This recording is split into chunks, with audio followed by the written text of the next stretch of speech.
Olá, sétimo ano, aqui é a professora Kátia, com mais uma aula de redação, tá? O assunto é crônica.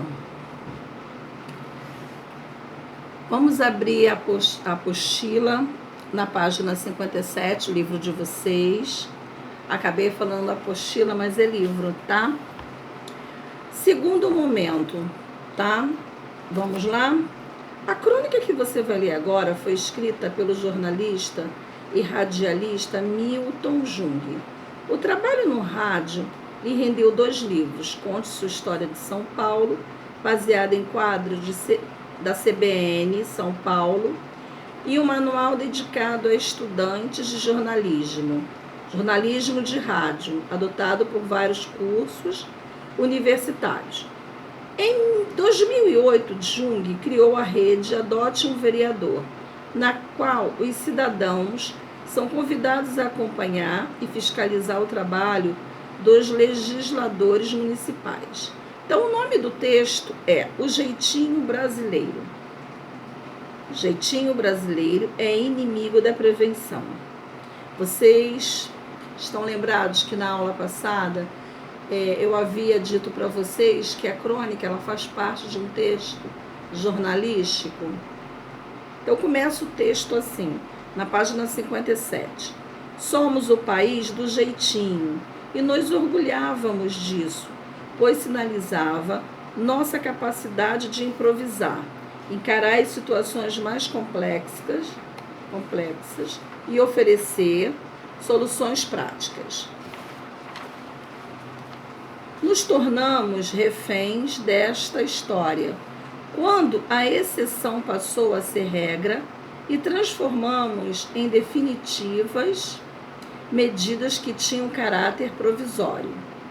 Poucos duvidam que o Brasil não consiga realizar os Jogos de 2016, pois sabem que na hora certa se faz um puxadinho, pede-se emprestado, decreta-se feriado ou se oferece atendimento especial para privilegiados e pedimos compreensão aos demais em nome da nação.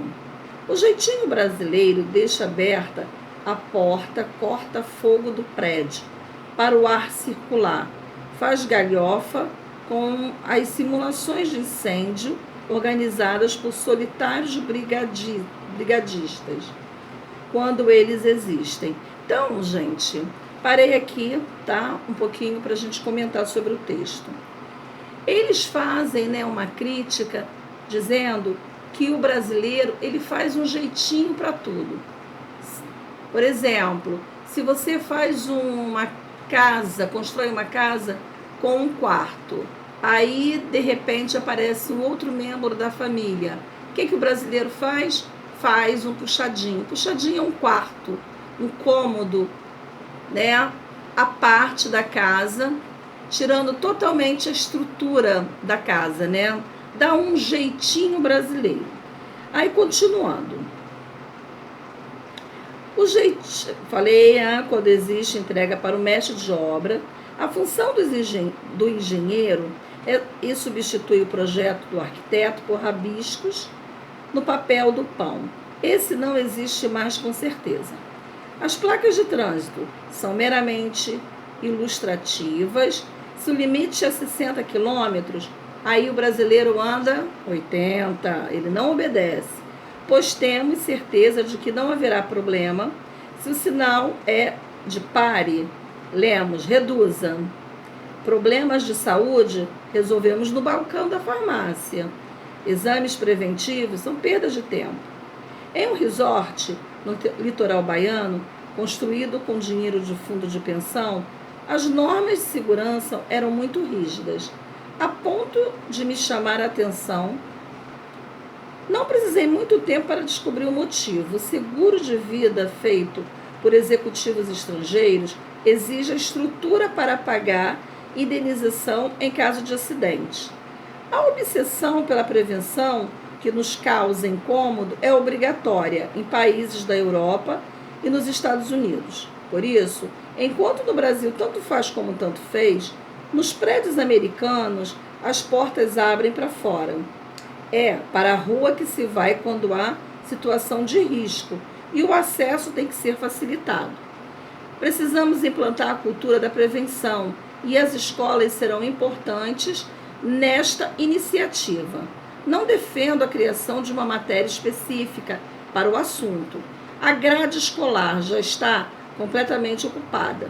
Podemos, porém, discutir o assunto com os alunos de forma interdisciplinar, em palestras, atividades extracurriculares e campanhas internas. Que escola realiza treinamento de fuga, preparando seus estudantes para os caos de risco? Nenhuma, né? Os governos, União, os estados e municípios devem usar as verbas publicitárias desperdiçadas em propagandas políticas para mobilizar a sociedade.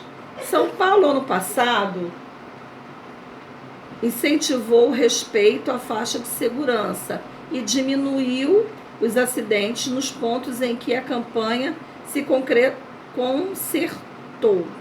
concentrou, pelo erro. Em casa, na empresa, na igreja, na sociedade em que atua, é sua a responsabilidade. Com seus filhos, seus pais, parentes, amigos e colegas. Insista na ideia de que o jeitinho brasileiro é o inimigo da cultura da prevenção. Esse é um bom texto, né? E é verdade, o brasileiro ele dá um jeitinho em tudo. Desvendando os segredos do texto. Então, olha, faremos juntos, eu quero que vocês prestem atenção. Vamos ler o dicionário na página 58? Provisório, passageiro, temporário, puxadinho, construção irregular, galhofa, gracejo, piada, brigadistas, funcionários da indústria responsáveis por zelar pela manutenção de acidentes de trabalho.